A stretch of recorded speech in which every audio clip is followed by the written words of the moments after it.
everybody, my name is Janessa Hatch and this is my career profile number 2, and I chose to do this project on an elementary school counselor because this is actually what I am looking into doing after college.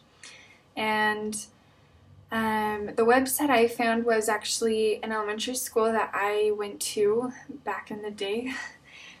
Called Bluff Ridge Elementary School in Syracuse, Utah.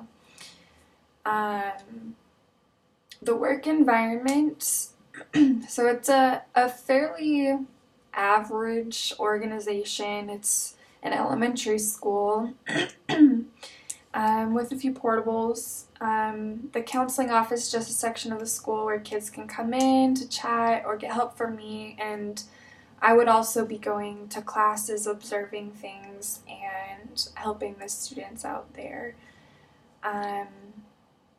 Some typical stressors for this job would be the fact that students are constantly moving in and out of the school district. That can be a little stressful on the child and also on the parents, which could cause stress on us trying to figure things out through this move as others are coming in as well. Another thing would trying to work with the parents' needs and still meet the students' needs. Some typical benefits that this job gets are vacation time. That's one of the ample parts of this job. School counselors usually work 9 months out of the year and get their summers off. But during the school year, their work schedules follow the school schedule, so they get holidays off just like the school does, and they also get winter and spring break off. Also included benefits with this job would be like sick leave, health insurance, and retirement plans, which is pretty awesome. I would think so. Some common tasks for this job would obviously be to counsel, but as an elementary school counselor, some of the main tasks that would include observing children during classroom and play activities, conferring with their teachers and parents to evaluate the children's strengths, problems, and special needs.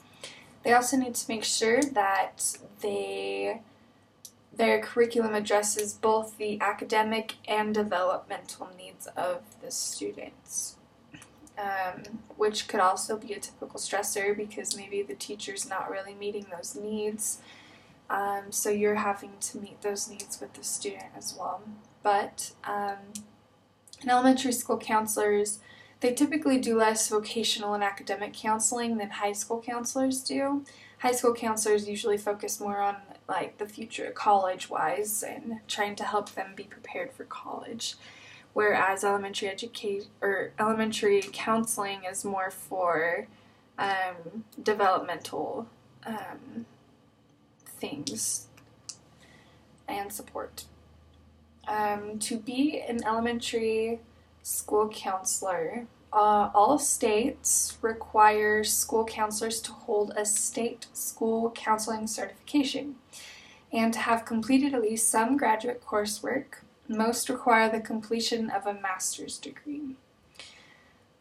Counselors must also be aware that there could be some educational and training requirements that need to be completed in order to keep up your certification as a school counselor.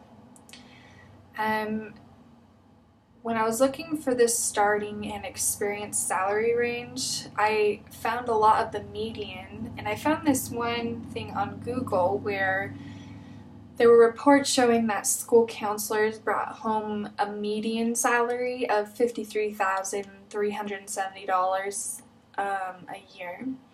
And the best paid made like $86,610 a year, while the lowest paid earned about $31,960.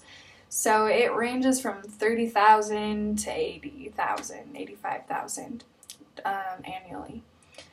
And elementary and secondary schools employ the most school counselors, followed by colleges and universities, which is pretty awesome. Just to end things up, counselors interact with students individually in small groups or as an entire class, which is really fun.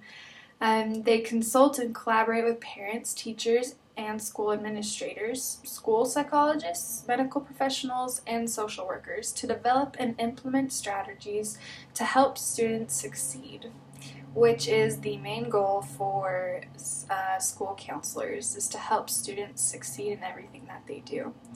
And that about sums things up. This is what you could expect in a elementary school counselor job.